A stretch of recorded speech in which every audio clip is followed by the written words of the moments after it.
These are the Get Over Yourself podcast sponsors. Mofo, male optimization formula with organs to boost testosterone naturally. B.rad's macadamia masterpiece, a mind-blowing nut butter blend. Carol Fit, stationary bike, awesome 8-minute workout. Organifi, whole food organic superfood supplements and drink blends. Perfect Keto, the cleanest, highest potency ketone supplements. Viore clothing, fashionable, functional, incredibly comfortable performance apparel. And please visit the BradKearns.com shop page for my personal selection of favorite products for health, fitness, and peak performance. And here we go with the show. Everyone is seeking to hit this protein target for the day, protein and minerals. The body has that requirement and it's looking for that in food. If you are dealing with strong cravings, you can play a mental game with yourself and you can say, hey, look, at the end of the night, if I need to have something and if I'm just going crazy for it, I'll have that. But first, I'm going to hit this protein goal. I'm at a point now where it's, okay, protein is number one. Exercise is number two.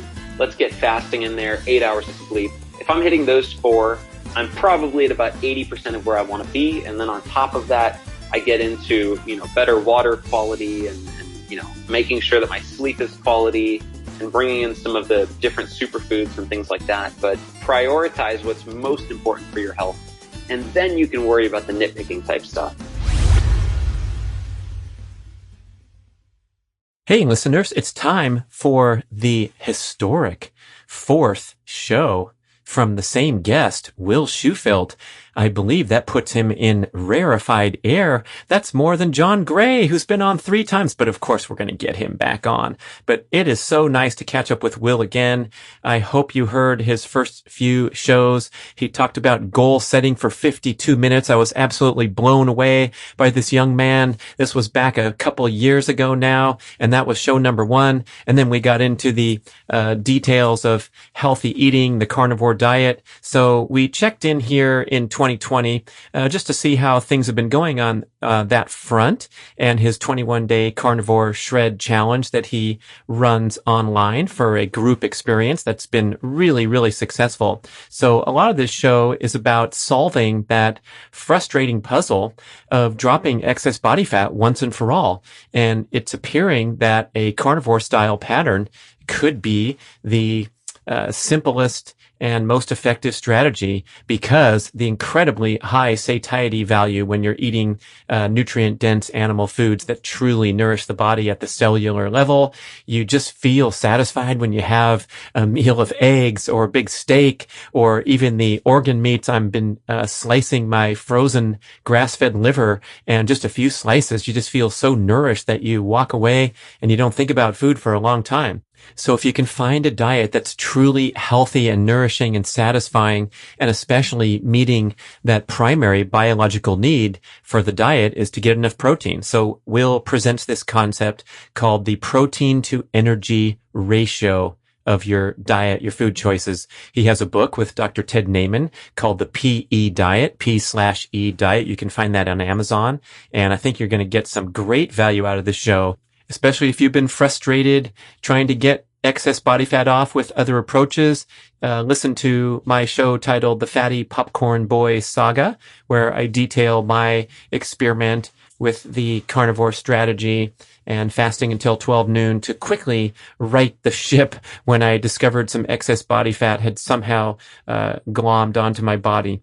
And of course, with Will, the focused, disciplined, motivated, goal-setting machine, we're going to get into the end of the show, him talking about applying his methodical and quantifiable approach to disparate peak performance goals, including his latest, greatest stuff, which is singing, and back into acting after a respite for a couple of years when he got deep into his health business and coaching. So yeah, fun stuff. And if you go on YouTube and type in Will Shewfelt Disfruta, you can listen to his single, which is pretty darn good, actually. All right, here we go with Will, the Power Ranger, the Carnivore Shredding Machine, and my co-author on the fabulous book, Carnivore Cooking for Cool Dudes, Will Shewfelt. Will Shewfelt, the will to win is back. and I could feel the energy through the Zoom airwaves. I appreciate connecting with you in person, but here we are for an important update call. And I went back and listened to some of our fabulous podcasts that we did back when. And now this is a year and a half or 2 years ago. We talked about goal setting for 52 minutes on the first podcast, which was supposed to be a talk about the interesting new carnivore diet. So I think we just should check back in and see how things are going on both of those fronts. I mean, the carnivore diet now is got more momentum since the time we first talked about it or were first exposed to it. And then secondly, there's so many interesting developments in your life. So I think those relate to that first show about goal setting and broadening your horizons and all that. So we gotta find out what is new in the life of Will. Oh man. Well, first of all, thank you for having me on, Brad. I'm always excited when I get to chat with you. So this is going to be fun for sure. And I always have my Get Over Yourself podcast, my refrigerator magnet on there. So I see you every single day jumping over that bar when I go get my food. Life has been very, very good lately. So yes, we talked about goal orientation the first time that we ever podcasted. Where are things at with the goals? Where are things at with carnivore? So goals at the time that we talked, my focus was really around building, this carnivore shredding business and being able to spread the word about this. The books that we worked on and that I worked on with Dr. Ted Naiman, that was really where my focus was. And this year, the focus for me has been all around acting. That's been the main objective this year. Obviously there have been some hurdles in that respect, but I've still continued to push forward with it. And this year, luckily, I've been able to work on 3 different series. Is that a word? I don't know. Series. I've been able to work on 3 different things. So I've been pushing forward on that. And the new path that opened for me that I wasn't really expecting was music. That was something that I kind of started to dabble in at the end of last year. On the street. And yeah, exactly. It started to get serious. All right. Yeah. I was doing a little bit of rap at the end of last year, and my passion's always been, I love Latin music. I love reggaeton, which is a really popular genre. So at the beginning of this year, I started to dip my toe in the water and just see, if I had even an inkling of potential in this, because that's all I needed. If there's even the tiniest possibility that this could be a thing, then I know that, I could take the same mentality that I applied to working out or to anything else, and you just put that towards that craft. So I did that, and it didn't turn out too bad. So as soon as I did the first song, I said, I'm going to be pushing harder on this. So that's been a big focus of mine this year. In the diet realm of things, carnivore is still the basis of my overall diet. So every single day, the way that I approach it, I'm always hitting a protein goal. So I'm always having my 2 steaks, my whey shake with the 6 egg yolks. I'm having a little bit of Greek yogurt. So it's a very animal-based diet for me.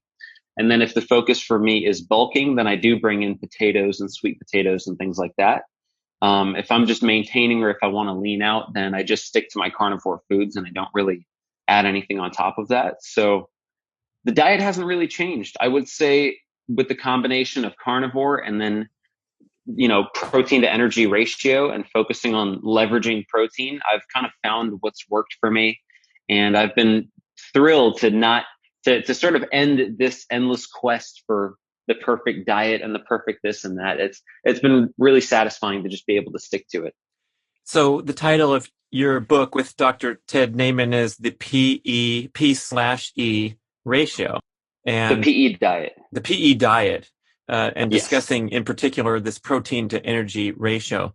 Can you detail that a little further? Because I'm still sitting here remembering your epic quote from maybe the first show when you said, hey, everybody says, I want to feel better. I want to be healthy. But what they really want is they want to look good, man. They want to have that six pack. Yeah. And it's still, I get so many emails from people that are seemingly doing a lot of things right. They're super enthusiastic about working out, making healthy food choices, getting enough sleep, all those things, and still carrying 5, 10 extra pounds of body fat.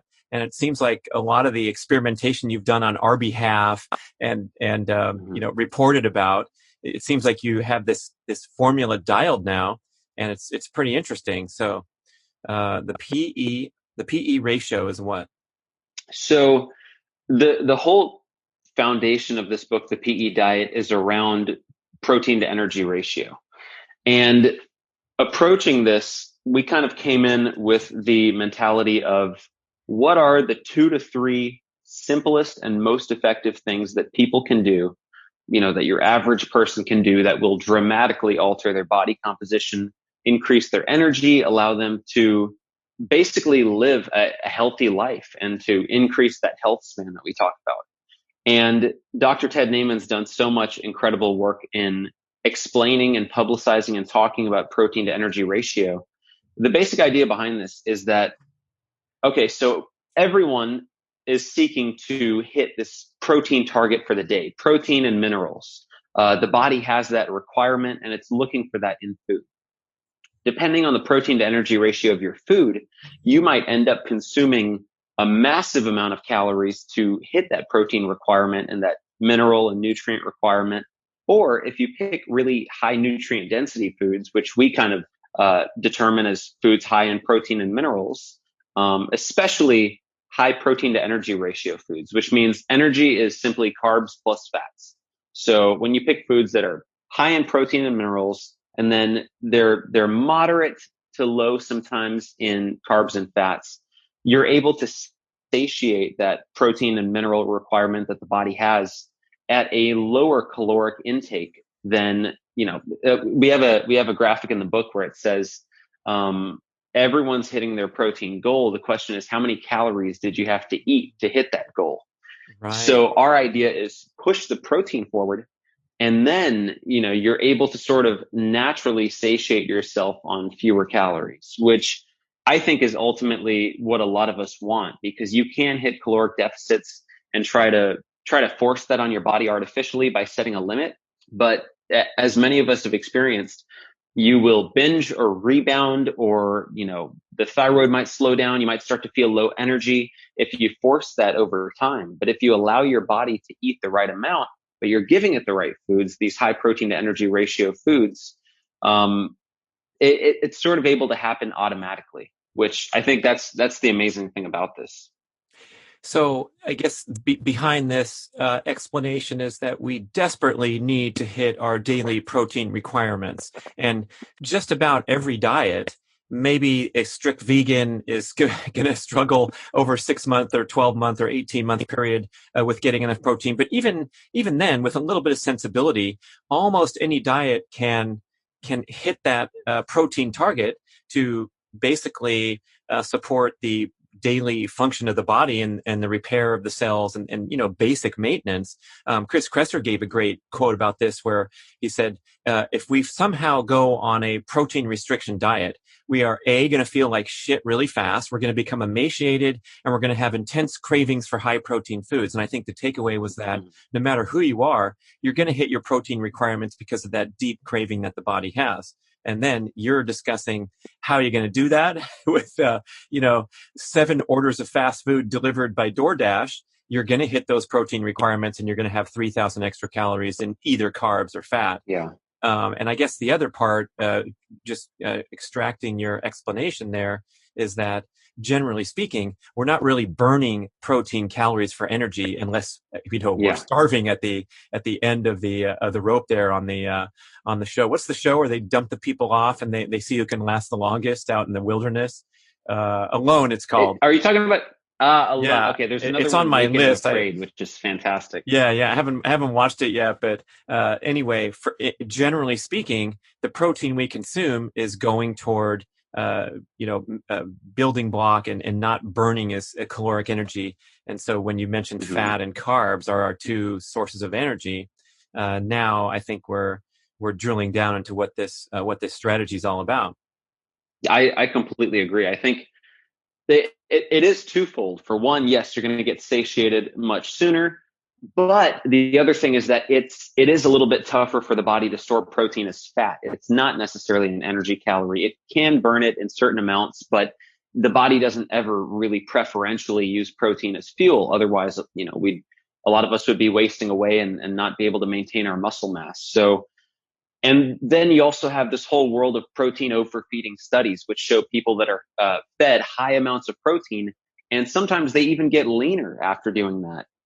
So when you combine all of those different factors, it just shows you that focusing on protein, kind of mentally putting that first in your diet and saying, okay, before I eat anything else today, I'm going to hit this protein goal. I'm going to have my minerals, my nutrients, my protein. So maybe for you, that might look like having some red meat, some pasture raised eggs. You might have some seafood, some salmon. And then in the book, we also talk about incorporating, non-starchy vegetables and low sugar fruit, things like that, fulfill some of those mineral requirements. And you push that to the forefront. By the time night hits, you're not going to have nearly the cravings for that DoorDash order of seven, fast food orders that you might have had you not hit that protein requirement earlier. So this is something that I talk a lot to our challenge participants about is, okay, if you are dealing with strong cravings, you can play a mental game with yourself and you can say, hey, look, at the end of the night, if I need to have something and if I'm just going crazy for it, I'll have that. But first, I'm going to hit this protein goal. I'm going to eat a steak. I'm going to have 6 eggs. I'm going to have, 4 ounces of salmon. And then let's see if I still need that bowl of cereal or if I still am going to go through the box of Wheat Thins. I would say good luck. That's going to be hard after eating that much protein. Right. Protein is highly satiating, even more so than fat. Is that a valid statement I've heard, I think, recently? I'm not exactly sure where it stands on that, but if you simply think about the fact that protein is not necessarily an energy calorie, from that standpoint, if you're talking satiety per energy calorie, I would definitely say yes, it's higher satiety. We've also been told for years about the dangers of excess protein. And we've even put some commentary in our books about, hey, well, watch out, because when you start over consuming protein, you're going to overstimulate these growth factors in the bloodstream, IGF-1 and Hmm. mTOR, and this can lead to increased cancer risk. But it seems like a lot of people are backpedaling from those dire warnings that have been floated out there for a while, and possibly the research or the argument that eating excess protein is dangerous could come from a population of unfit people who are eating too much food in general, all these other factors.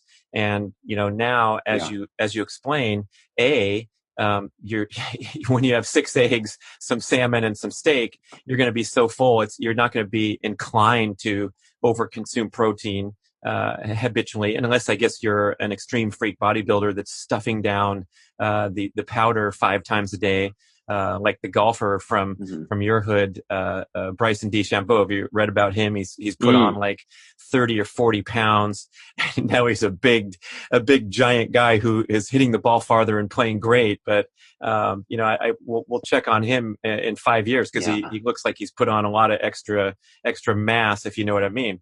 But outside of those extreme diets where you're stuffing your face with protein, it seems like the risks have likely been overstated, and there's a lot of compensatory mechanisms. One of them is your appetite, Yeah. and the other one I've heard about is this thermic effect of food, where up Hmm. to 20% of the calories you consume, especially in protein, are used to burn used to burn the fuel, or to metabolize the fuel. So right away Yeah. you're taking you're not ingesting all these calories, and they're going into excess. They're kind of recirculating and building muscle, repairing muscle, and all those important things. I've heard that as well, and I've also heard it said that because of that high thermic effect, we might even want to look at counting protein as something closer to 2 calories per gram rather Huh. than, I think, the usual 4 calories per gram. So protein is definitely about as close to a magical macronutrient as you can get. And then I think you brought up a great point there about the number one concern people have. As soon as you give them, okay, I really want to lose weight. Well, here, protein is the answer. Focus on the protein. As soon as you give them that, then they think, well, what if I overdo it on protein? What's going to happen? And you have people talking about, the elevated IGF-1 and the mTOR and what effects that may have on aging and cancer growth and things like that. And I think there's a few things to consider with that. For one, when those studies are done, are those people having chronically, elevated IGF-1 and mTOR and things like that? So are they having multiple feedings throughout the day? Is that combined with a high inflammatory state in the body via vegetable oils or sugars or things like that? When you bring high inflammation and then these growth factors together, and then, how much activity are those people doing? Are they exercising? Are they training? Are they getting outside? Are they getting adequate sun? Are they getting adequate rest? When you bring all of those factors together, I think you get a much better picture of what's really going on there. And then one of the things that we talk about in the book is you don't necessarily need to constantly be eating protein throughout the day. You can have, sort of a yin and yang. You can have a bit of fasting earlier in the day. You get into a little bit of the catabolic side. You're in a deeper state of ketosis, maybe. Your body down regulates some of those growth factors. Maybe you exercise in that state, and then boom, you have that protein, and then your body is able to compensate and it's able to build out the muscle, and you do have that growth factor. So maybe not having it super elevated all the time in a caloric surplus with, a bunch of bad foods. Maybe that's not a good idea. But if you are doing it in a smart way and you're choosing quality foods, you're exercising, I think that might be closer to ideal. Yeah, I'm really receptive to this idea of feast or famine, where you get all these benefits of recovering, rebuilding. If you're an athlete, especially trying to, build lean muscle or repair, and then also Yeah. banking a lot of hours in a fasted state and getting the benefits of ketosis. I think Art Devaney and Sisson, both of them have been talking Yeah. about this feast or famine concept and how it's so common in the ancestral example, as well as in the wild with animals. When it's time to eat, you celebrate life, you enjoy yourself, you eat to your heart's content. Ben Greenfield talks about his family dinners in the evening where, he's fasting for long periods of time. He's eating these ketogenic meals. And then when it comes time to bust out, he's having fun with the family and maybe even consuming a ton of carbs, but ensuring that he recovers from the stress of exercise in a busy day. And same with our upcoming book, Mark and I, it's called 2 Meals a Day. And it's talking about just Mm-hmm. eating less frequently as a main goal rather than nitpicking all the macros and all the things we've been doing for years trying to find the magic diet like you reference. Yeah. But instead, just, giving your digestive system a break, especially after dark or especially during a busy day when you're in high stress mode, and then go ahead and enjoy yourself and not worrying about these things like excess protein intake giving you cancer. I am all for that. I think that's going to be a fantastic book because I'm all about how can we make this as simple and effective for people as possible. That Pareto principle and just making things efficient. Because I think one of the things that the US, but also I think the world as a whole is dealing with in terms of this whole health crisis that we have going on. And I'm not talking about COVID. I'm talking about more of the obesity epidemic and things like that. Not that they're Is just unrelated, man. You know what I that's mean? true. Yeah. That's actually true. Yeah, that's completely true. I think one of the disservices that maybe experts have done is to overcomplicate matters. And now if somebody wants to lose fat and they're working and they have 6 kids and they're trying to figure out things with the babysitter and they have so many responsibilities in their life, and then they have to plan out, okay, should I go organic or non-GMO? Should I go plant-based? Or I heard this carnivore thing is good. Let me look that up. Okay, 5 articles just said it'll kill you. What about keto? I had a friend that did keto, so I have to prick myself, or I have to do these tests. And it becomes this like huge task of just sifting through all of the information. And I think when you have something that is simple daily just guidelines or rules that you could put on yourself. Maybe not rules, but it's just guiding principles for your diet. And that's where I'm at these days, where, having gone through a lot of the very strict, very meticulous, the tracking and, a lot of the different superfoods, and let me get some adaptogens and let me have the right eating window. I'm at a point now where it's okay. Protein is number one. Exercise is number two. Let's get fasting in there, 8 hours of sleep. If I'm hitting those four, I'm probably at about 80% of where I want to be. And then on top of that, I get into, better water quality and, making sure that my sleep is quality and bringing in some of the different superfoods and things like that. But prioritization, that's what I'm trying to say. Prioritize what's most important for your health. And then you can worry about the nitpicking type stuff. So I guess if we're prioritizing protein, this kind of segues into talking about the recent explosion of the carnivore diet, because the nutritious animal foods happen to be high in protein and also in some cases higher in fat. Mostly it's good fat, but we're now what I think 3 years into this thing. In general, from when it first started making waves, the first person that talked to me about it was Danny Vega. I don't know if I told you this, but I was down there in Austin hanging with him in 2017. He goes, "Check this out, man. I'm on this salmon and steak diet, and it's awesome." That's what he called it. Oh, so, yeah. He should have trademarked it. He goes, "My body fat's down, my strength, my performance is up, my recovery's faster, my blood work is great." And I completely dismissed it, like, yeah, whatever. All right, that's interesting. But it was an interesting anecdote about how I had fixed and rigid beliefs, and his story didn't fit with my fixed and rigid beliefs that we should have these giant colorful plates of produce every day in the name of health. And if you didn't, you were in deep trouble.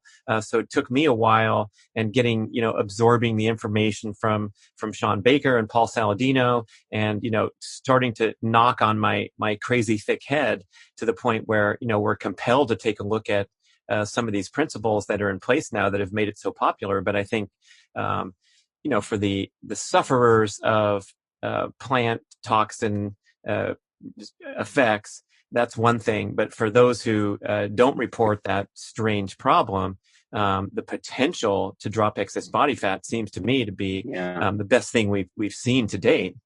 I completely agree. When carnivore was really starting to rise to prominence, I guess you could say in 2017, it was a lot of people transitioning from keto because they weren't dropping enough body fat on keto, because, the whole, I don't want to say that protein chocolate cake thing, because it's been said so many times, what protein chocolate cake thing? I don't know what that is. That whole gluconeogenesis thing, and people always talk about protein is going to turn into cake, and it's been repeated way too many times. I got you. Everybody that was doing keto, we were keeping our protein at the right levels for almost therapeutic ketosis, and ratcheting the fats up, and everything was coconut oil, bacon, whole eggs cooked in the entire block of Kerrygold. And a lot of people I was gaining fat doing that. And this was the first time in my life that I was like, man, I'm actually like getting pretty thick over here. And that's when I started to look into carnivore. And this was right when Dr. Baker had started his 1 month carnivore challenge on Twitter. He said, I'm just going to eat meat for a month. And every month he'd report back, still don't have scurvy. And pretty soon he went on to Joe Rogan, and that's kind of what, everything really rose up after that. But I think it's such an effective diet. And if you don't necessarily follow the entire carnivore diet, which I would, say is not necessary for everyone to have that level of strictness, simply applying the fact that there are these high nutrient density, highly bioavailable foods, these animal foods that have, all of the B vitamins we need, the iron, the protein, the zinc, all the things necessary for our hormones to function at their best, the protein to help keep us satiated, the healthy fats and the saturated fats and the cholesterol for optimal hormonal functioning. When you bring all of those factors together, it's a pretty compelling diet. And then something else that I always think about is going back to these guys that had incredible physiques in the 60s and 70s, these golden era, and even I think the silver era right before that in the 50s, these bodybuilders, Vince Duranda with his steak and eggs diet. And then we had a podcast, Chris Bell and I did a podcast with Rick Drayson, who sadly passed away 2 days ago. He was one of those golden era bodybuilders, trained with Arnold. And I would always ask him about their diet. And he said it was simple, just high protein, low carb. We would eat meat, eggs, cottage cheese. That was pretty much it. And then he said, on top of that, we would do some protein shakes. And he said, anytime you had a contest, we didn't count calories. We didn't track anything. All you did was you trained a little harder, a little bit of extra volume, and then you cut your carbs out and you brought your protein up, and you'd make sure that you're getting enough protein in. And he said, we didn't worry about getting a pump. We always seemed to get a pump. It wasn't a problem. We didn't lack energy doing that. And these guys had fantastic physiques. A lot of the bodybuilders nowadays are eating tons of white rice. And obviously there's the difference in which performance enhancing drugs they're taking. But in the 60s and 70s, they weren't taking anything near the things that these guys are taking nowadays. So I look at those physiques and I think that's incredible. And if I can get close to that naturally, I think that would be optimal. And then you have steak and eggs and things like that. So I've always gravitated towards that style of eating. Well, it seems like you've had a great success with your challenges, and maybe you can talk a little bit about how that community aspect comes into play, along with the protocol where you're following sort of a PE strategy and helping people drop excess body fat as a group. Yeah, one of the things that I'm a big believer in is when you're pursuing a goal, getting that early momentum can really help you move forward on the goal. And so we have these monthly 21-day carnivore shred challenges. We started doing these in March, and we'll have a group of maybe 30 or 40, 50 people join these. And we are all in this kind of online community together through WhatsApp, through Facebook, through weekly Zoom calls where we're sharing our meals, we're sharing our workouts, how that's going. And people really are sharing their lives in these groups. That's the incredible thing, how the diet is affecting their work, how it's affecting their energy, how it's affecting, members of their family that start noticing what they're doing and start doing it as well. And the accountability is also a huge thing. It's been a really, really exciting part of my life because I've been able to see not just a one-on-one relationship with these people, but I've been able to see them as a community motivate each other. People that wanted to skip a workout, seeing the WhatsApp group and seeing everyone posting their meals and saying, no, I'm going to push through it today. It's a very just inspiring and motivating thing. So that kind of reminded me of the importance of community when you're doing something like this, especially when it's a bit of an outlier diet like the carnivore diet. Having a group of people to do this with. And then the cool thing about this is we all have a common goal in this group. We have all decided that in 21 days, for the next 21 days, we're going to follow this high protein energy ratio carnivore style of diet. We're going to do these high intensity workouts.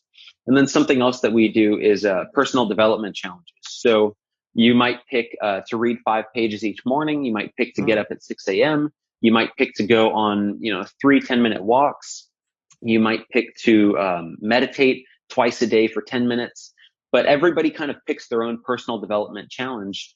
And then as you go through this for the next 21 days and you check the boxes off every day, at the end of the 21 days, it's the most fun thing to see these people. Their faces are, you could see the confidence radiating from them. You could see that they have that momentum. And that's the important part. And then after that, we always talk about, okay, now that you've achieved this, what do most people do?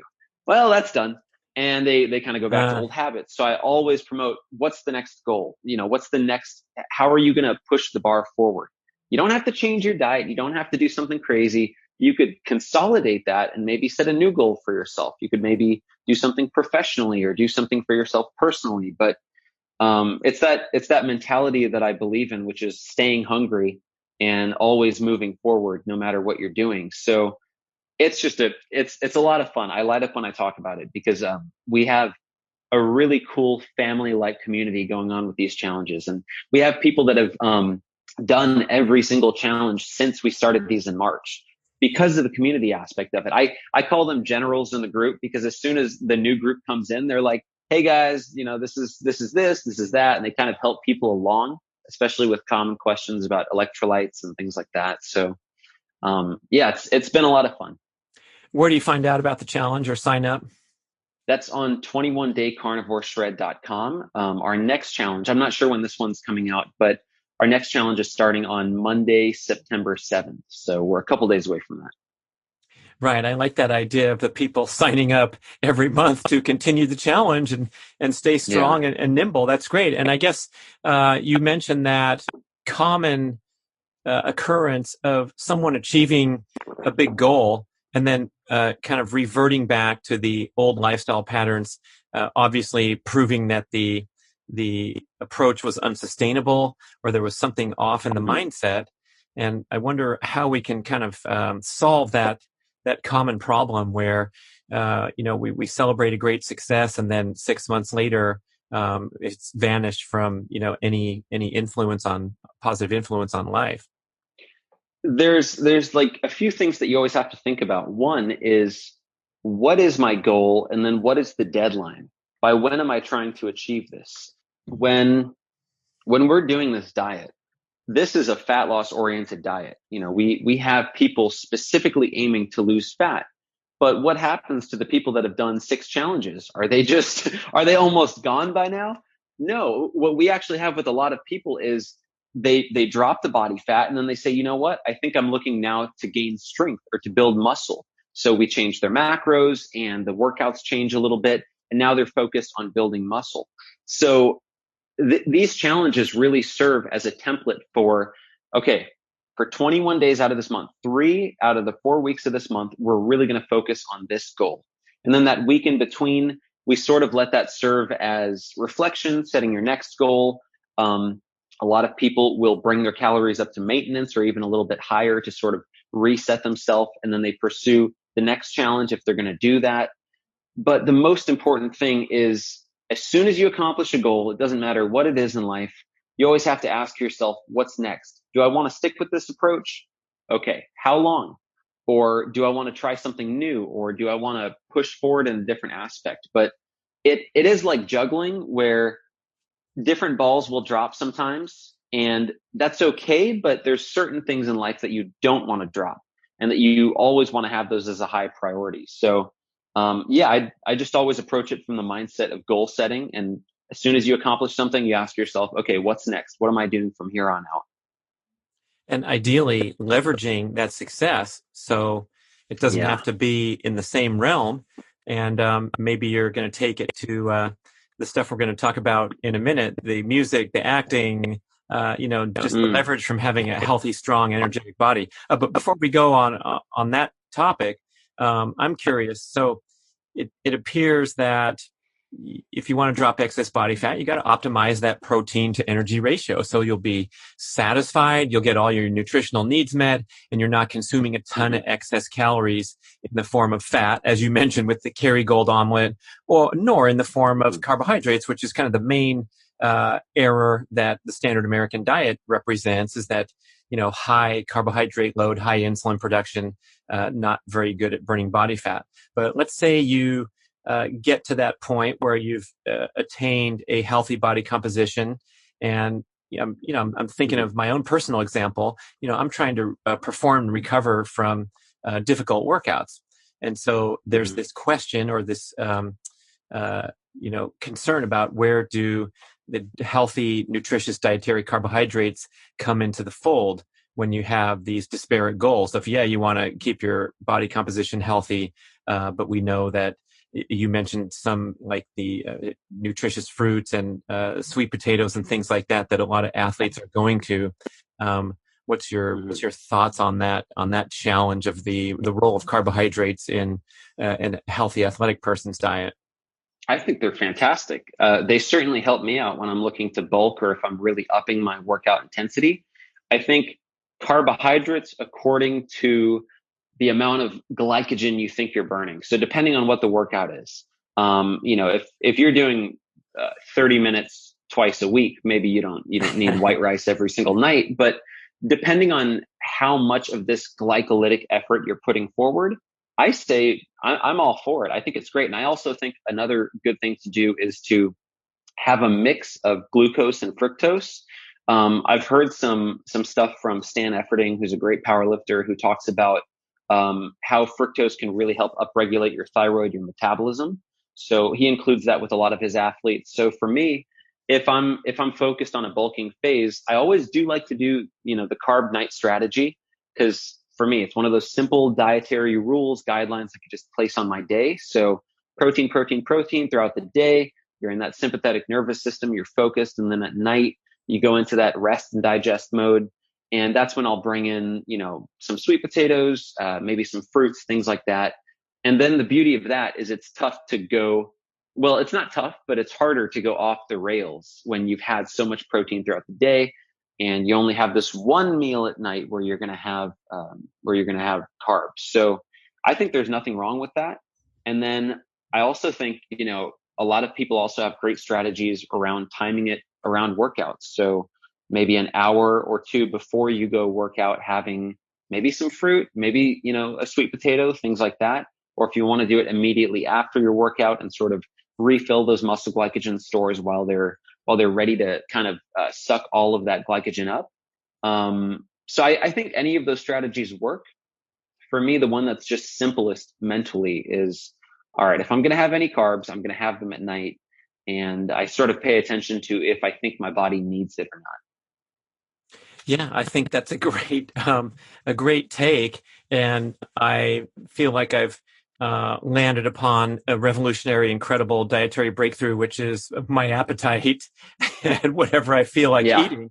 And it Yeah. turns out that high glycogen burning workouts seem to correspond to periods of time where I have a greater interest in consuming carbs. And I think a lot of people Yeah. have tried to ignore just the basic appetite signals in the name of adhering Hmm. to a certain diet. I mean, keto's become so popular and so Yeah. many good things about it, but we found people consuming a lot of fat, having difficulty burning excess body fat, and then, swearing off the carbs because they're evil and they're going to Hmm. mess up your blood pricking numbers to the extent that you have a high risk of, thyroid disturbances or slowing your metabolic function overall because you're performing these high intensity workouts and you're not quite refueling.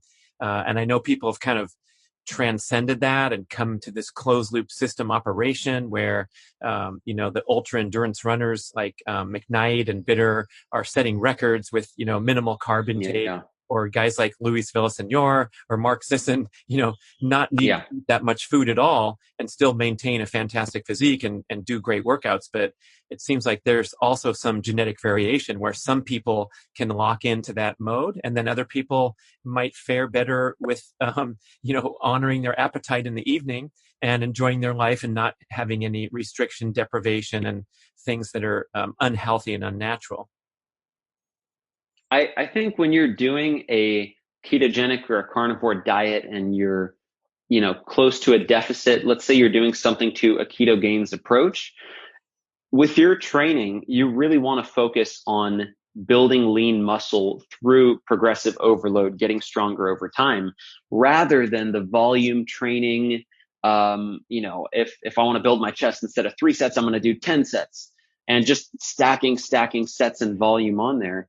If you're going to be eating with that style of eating, I think you need to be even smarter about your training, making sure that, maybe you're doing about three heavy compound lifting type workouts a week in the maybe 5 to 10 rep range, tracking those lifts, making sure each workout you are getting maybe 5 pounds stronger, or you're adding 1 rep to that. So the training style, that's one of the things that I think our whole community has really come to an understanding with, I hope, is that you have to match your training and your diet together. Sort of forcing a training style on a diet that won't support it, that might lead to issues, and you get the hair loss and you get the thyroid issues and things like that. Or on the other hand, if you're trying to force a certain diet onto a training style, you might experience that with your training. Your workout performance goes down. So what's tricky about that is that it's something that everyone has to figure out for themselves, which, it's nice to give people a one size fits all, But everyone does have to figure that out for themselves, because in our keto, carnivore, paleo, ancestral community, we have CrossFitters and we have distance runners. We have bodybuilders and we have, people that just want to get as lean as they possibly can. So there's a mix of everyone. So to say that this one diet is perfect for everyone, no, there's more variables that you'll have to kind of figure out as you go along. Oh, same with training. And Yeah. I think we see disparate approaches working, but one thing that successful athletes have in common is that they're training sensibly and they're able to Hmm. progress without tons of interruptions from breakdown, burnout, illness, and injury. And what I find is so common, especially, you mentioned the endurance scene, the CrossFit scene, the people that are really pushing themselves physically and have, distinct and serious goals, is there's a Hmm. widespread propensity to overdo it. And whatever diet you're Yeah. following, but especially if you're following a restrictive diet, you're throwing all these stress factors into the mix, and it makes it difficult to improve as well as sustain your health. And that was, in essence, my 10 years as a triathlete was basically destroying my health constantly over and over in Hmm. pursuit of, peak performance goals and trying to get marginally faster. And even now, I know that I make mistakes, repeatedly, where the workout was so much fun and I felt like such a badass out there, and I kept Hmm. going and I did, a few more drills because I'm warmed up, I'm pumped up, I'm inflamed, I feel fine at the time. But we have to put that element of reason and intuition to realize that, we're capable of overdoing it due to, the power of the mind. And then when you go Yeah. back and look at times when you're less consistent because you overdid it and then you messed up your wrist doing that deadlift that day, or I messed up my knee doing too many jumps, then you have these regressions that could easily be prevented if you just train within yourself all the time. Yeah, that comes from developing that inner intuition about, am I going too far? Am I not? Because there are times where you can push yourself a little bit extra. So yeah, that's very, very true. I'm thinking about, with what you're saying with training, I think about that with, I'm training to sing right now. I'm like developing my voice and doing all this stuff, and I'm doing the exact same thing. It's the old volume mentality. All right, let me do this for 3 hours today, and then the next day, I can't sing a note to save my life because my voice is frayed. So it's very, very true. You do have to pay attention to that stuff, and sometimes you need to chill out a little bit in the short term to help yourself out in the long term. What's reggaeton, man? Oh, reggaeton is Reggaeton? it's a reggaeton. Yeah, it's a Spanish genre of music, or actually I should say Latin genre of music that became popular in the 90s, and it's still doing extremely well. Yeah, I never thought I'd be discussing that on your podcast. Yeah, it's fun. Well, you tripped me out because you told me, I don't know how long ago, that you've been dabbling a little bit in music, and then you sent me over Hmm. to YouTube, and your Yeah. stuff is legit, man. I'm very Oh, impressed. And thanks. anyone, send us a couple songs that we can find on YouTube, so people can Okay. see for themselves. What are they called, or what do you want us to search for on YouTube? You can look up, if you type in William Shewfelt and then Disfruta, or if you type in, Oh so yeah, that's spelled fruta Disfruta, means entertain Disfruta. yourself in Espanol, and you Yeah, will entertain yeah. yourself listening to that tune. All right. And then the other one, Buena Cosa. So Buena Cosa. I hope that's, easy to spell. And then that's another one of the songs. But I'll tell you, this is the beginning of that journey for me. I am maybe about 6 months into this. As with anything I do, there's, I have a vision, I have a goal with it, but it's really in the beginning stages. So I'm just kind of building into it. But boy, is it fun. It's really, really fun. And it's been exciting to kind of have that mountain to climb and be able to work towards that. In the same way, the same stuff, the exact same stuff we do with training, that we do with anything else, that same mentality works for everything. With this new pursuit that I'm pushing towards, it's still, okay, how many songs do I need to release? By when? How do I have to train to get there? What are my daily routines and processes? Writing the amount of music that I need to every day, training the voice, practicing. So yeah, I'm having a lot of fun with it. So you mentioned that you started dabbling in this, and then you said if you even saw a shred of potential, that was enough for Oh you yeah. to pursue it. And I'm curious, like with singing or cutting a rap song, how do you know that you really do have potential? Are you relying on people to give you, direct, honest feedback, or is there some kind of a channel where you can measure yourself? Because it seems to me that it's totally free for all, and all of a sudden somebody blows up and they're recognized as being super talent. But I'm thinking of this. I just went and toured Elvis's house, Graceland in Memphis earlier this year. Ah. And, you're walking around seeing all these exhibits. This was Elvis in high school. Elvis used to play guitar to the girls. The boys laughed at him and teased him. But, one of his friends stuck up for him and he became his bodyguard his whole life. And then like you turn the corner and you go into the next room and you see the zillion trillion gold records and, the sensation that he became. And I'm like, wait a second. I went to the tour guide. I go, how did he get from some goofy guy in high school that wore different clothes and, played his guitar to an international sensation? And it appears that he just like launched a couple records and everything went crazy and he got on TV and he became Elvis. But, let's bring this conversation to 2020. Here's Will Shewfelt dabbling, cutting a few songs. And how does this thing start and where does it head? That's such a good question. So when I said if I even had an inkling of potential, I would really pursue it. That's always been a desire of mine, but I just didn't think I had any potential. So when I finally had the opportunity to get in the studio to do a rap song last year, hey, this is Will. I come from the street. I hope you like my stuff because I think it's pretty sweet. But I got no freaking idea because no one ever judged me. And now it's time for you to... Now you got to finish the verse. Hate me or love me. Okay, I don't know. Here we go. All right, so you took that step. You started out. You started the first baby step forward, man, turning that mic on. Good for you. That's the thing. Little wins build confidence. So when I did that song, I realized, okay, well, everybody in the studio reacted really positively to it. They actually went crazy when I did it. And they're like, oh my God, one take Jake and all this kind of stuff. So I said, okay, this is my first time rapping. And I had that sort of a reaction. I thought, okay, well, what if I try this again? What if I try this again? And you push it one step forward. And then the singing was where I always wanted to go. And I had seen a YouTube video of a few of my favorite singers in that whole reggaeton genre, and it was them in the studio. And this is actually what motivated me. I heard them in the studio without any filters, without any effects, without any auto-tune, anything like that. And these guys didn't sound that good. I thought, man, this is kind of what I sound like when I'm in the car, singing along.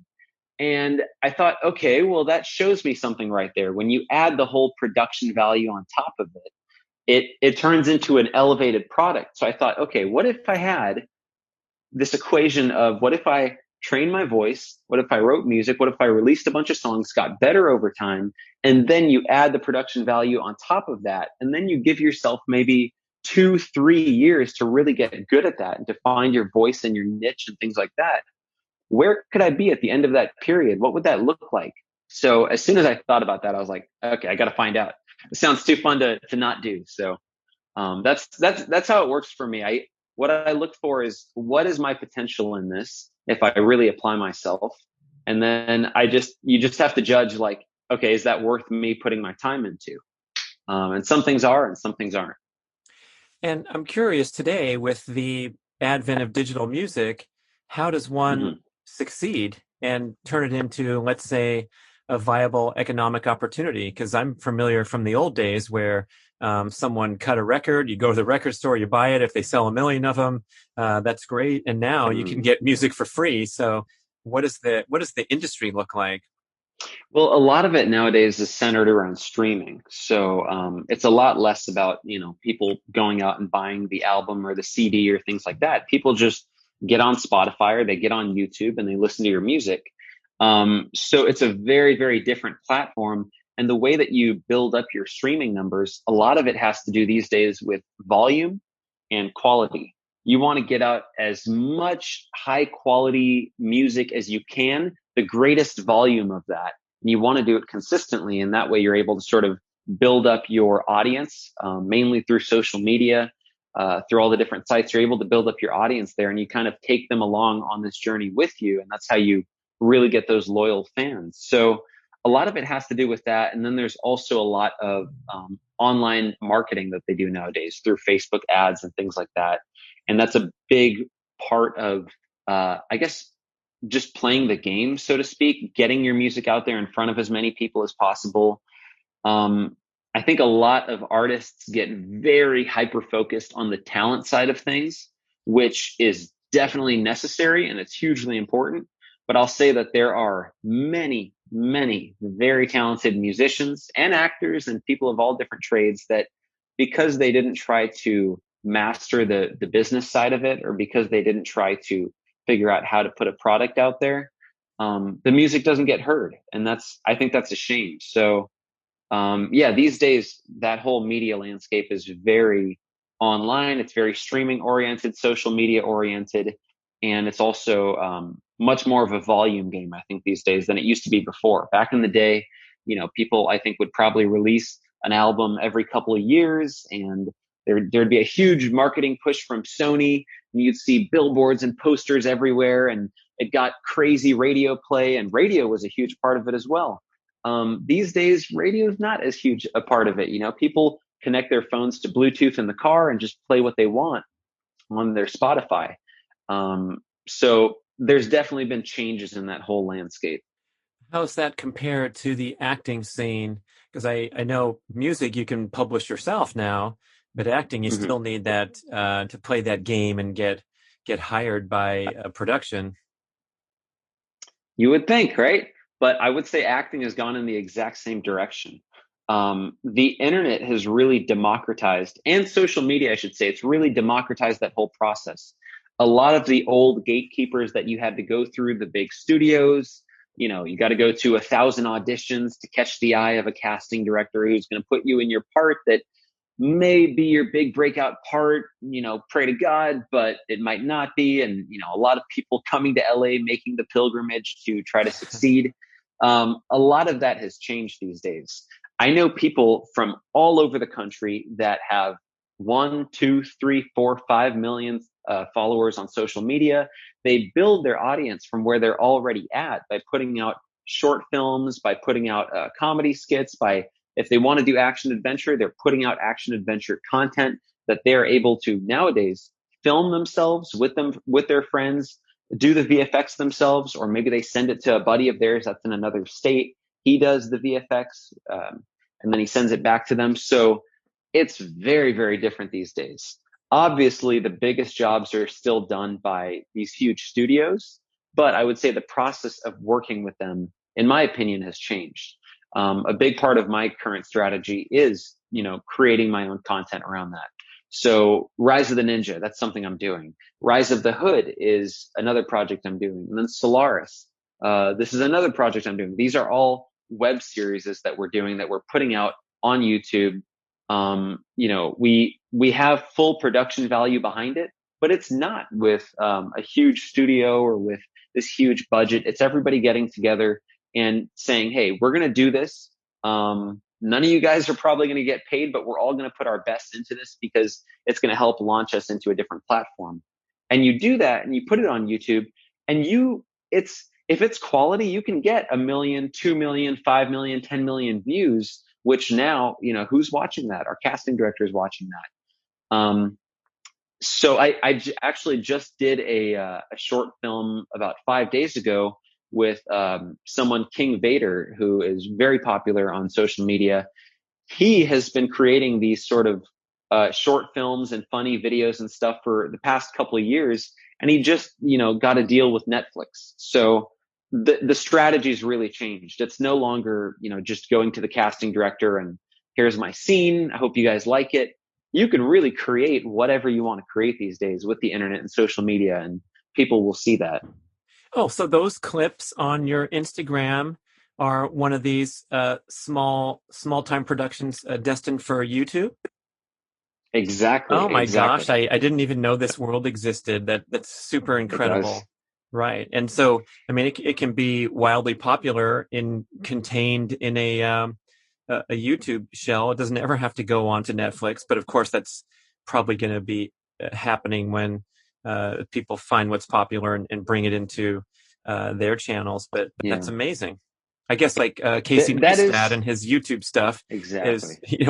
I remember seeing an article that his average views ranked him higher than 60 Minutes, which is the perennial Nielsen rated top 5 television program in the country for decades. And now here's this goofy guy filming stuff every day for YouTube. It's phenomenal where the culture's headed. That's the thing. Like, these are the new TVs. People watch these things almost more than they sit in front of a television and watch traditional TV programming. And then with these, rather than having to flip through the shows that are, available to you, you go on YouTube, you could watch anything you want. You can go to Netflix, watch anything you want, whenever you want. So it's completely changing the entire process around how to get content up. And nowadays, anybody can become a content creator, which a lot of people look at pessimistically and they think, wow, well, anybody can host a podcast, anybody can make music, anybody can create a series.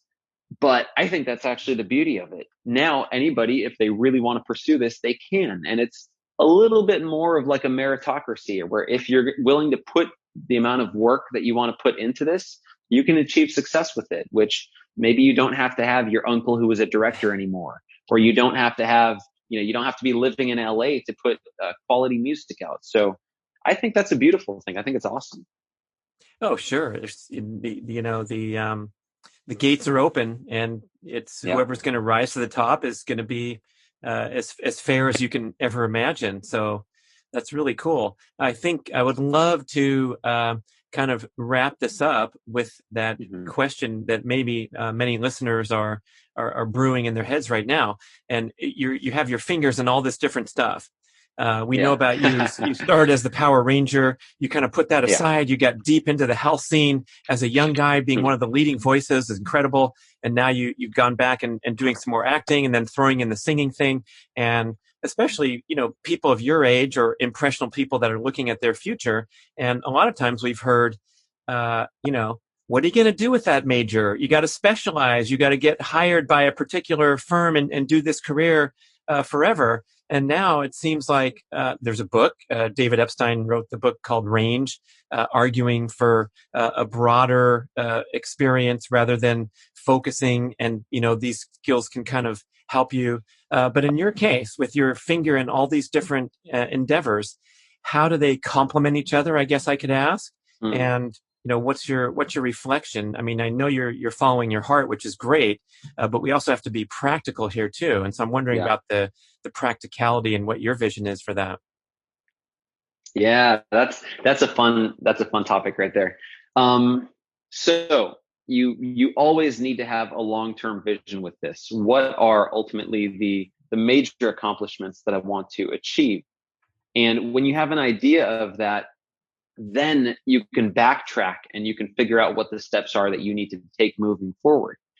And those steps, for me, where I'm at currently, probably don't make sense to the vast majority of people, because I think Steve Jobs was the one that said, you can't connect the dots looking forward. You can only connect them looking backwards. And when you look back, then they all make sense. I didn't know why I was in karate when I was 5 years old, but when the Power Ranger audition came along, it was perfect. I didn't know why I did essay contests when I was a kid, but when we started writing this book, it made sense, and it was something that I was ready to do. So to me, I never try to explain it to people. I never try to, I guess, justify it or explain to them, here's why I'm doing this, and or put a label or a category on it. I would say, to me, the most important thing is always, do I have a goal with what I'm doing? What is the end goal of it? And then what do I need to do to get there? And then for me, with the amount of things that I'm doing, all that matters to me is that I'm able to be successful at the things that I'm doing within the time ranges that I've selected.